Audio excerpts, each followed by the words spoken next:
வணக்கம் மக்களே. Noodles taste சும்மா அண்ணாச்சிக்கிட்டு இருந்துச்சு. வீட்டிலே செஞ்ச ஹெல்த்தியான நூடுல்ஸு, எந்த கெமிக்கல்ஸும் ஆட் பண்ணல. சாதாரணமாக நம்ம வாங்குகிற நூடுல்ஸ் எல்லாம் எல்லா ப்ரிசர்வேட்டிவ்ஸ் யூஸ் பண்ணியிருப்பாங்க, ஆர்டிஃபிஷியல் ஃப்ளேவர்ஸ் யூஸ் பண்ணியிருப்பாங்க. ஆனால் இங்கே நம்ம எதுவுமே யூஸ் பண்ணல. நம்ம நேச்சுரலாக வீட்டில் அடைக்கிறது மட்டும்தான். ஆனால் டேஸ்ட்டு நம்ம கடையில் இருக்கிற மாதிரியே இருந்துச்சு. குழந்தைகளுக்கும் ஃபேமிலிக்கும் எல்லாருக்குமே கண்டிப்பாக பிடிக்கும். வாங்க எப்படி செய்கிறதுன்னு பார்க்கலாம். மக்களுக்கு தேவையான காய்கறிலாம் பார்த்திங்கன்னா கேரட்டு, பீன்ஸு, முட்டைக்கோஸு. நாங்கள் இதுக்கு ப்ரொக்காலி எடுத்துருக்கோம். நீங்கள் பார்த்தீங்கன்னா காலிஃப்ளவர் எடுத்துக்கலாம். அதுக்கப்புறம் பார்த்திங்கன்னா உருளைக்கிழங்கு, வெங்காயம், கருவேப்பிலை, தக்காளி, வெள்ளரிக்காய், மிளகா, ஒரு எலுமிச்சம்பழம். அடுப்பு பற்ற வச்சுக்கோங்க மக்களே.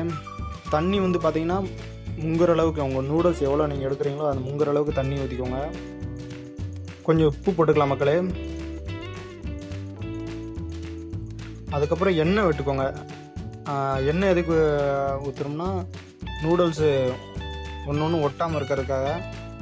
நல்லா தண்ணி கொதிக்க விட்டுட்டு நீங்கள் கடையில் வாங்கின நூடுல்ஸை முக்கிடலாம். நல்லா அப்படியே அமுக்கி விட்ருங்க. நூடுல்ஸ் இப்போ நல்லா வெந்துருச்சு. லைட்டாக எடுத்து சாப்பிட்டு பார்த்துக்கோ நல்ல பதத்தில் இருக்கான்னு. தண்ணி வடிகட்டிட்டு நம்ம அடுத்த வேலையை பார்ப்போம். ஸோ இதில் எண்ணெய் ஊற்றிக்கோங்க. வடைச்சட்டியில் உங்களுக்கு தேவையான எண்ணெய் ஊற்றிக்கலாம்.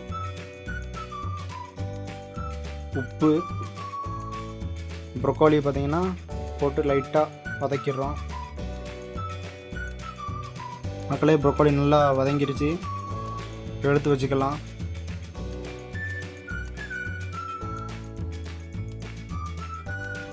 இன்னொரு வாட்டி தேவையான எண்ணெய் ஊற்றிக்கோங்க. கடுகு, சீரகம், பச்சை மிளகா,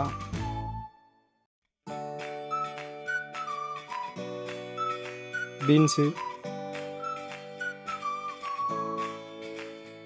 உப்பு சேர்த்துக்கோங்க. கொஞ்சம் போல் கருவேப்பிலை சேர்த்துக்கலாம் மக்களே.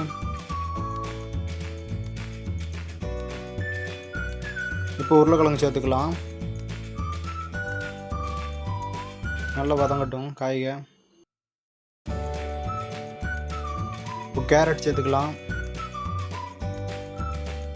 எல்லா காய்கறியும் ஒன்றா போடாமல் தனித்தனியாக வதக்கிக்கலாம். அப்போ தான் நல்லா வதங்கும். இல்லைன்னா சாப்பிட்றதுக்கு நரிச்சுன்னு இருக்கும்.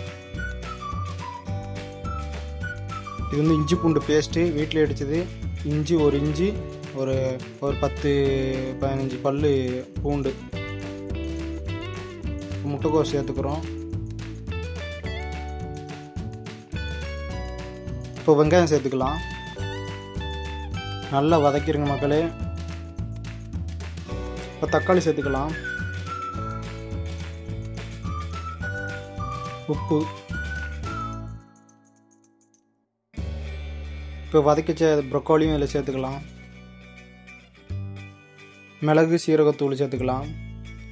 மிளகா பொடி சேர்த்துக்கலாம். ஒரு அரை எலுமிச்சை பழத்தை நல்லா புழிஞ்சு விட்டுருங்க மேலே.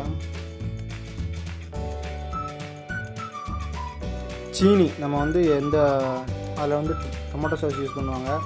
அதுக்கு பதில் நம்ம சீனி சேர்த்துக்கிறோம். லைட்டாக ஸ்வீட்னஸ்க்காக ஒரு ஸ்பூன் சீனி சேர்த்துக்கோங்க.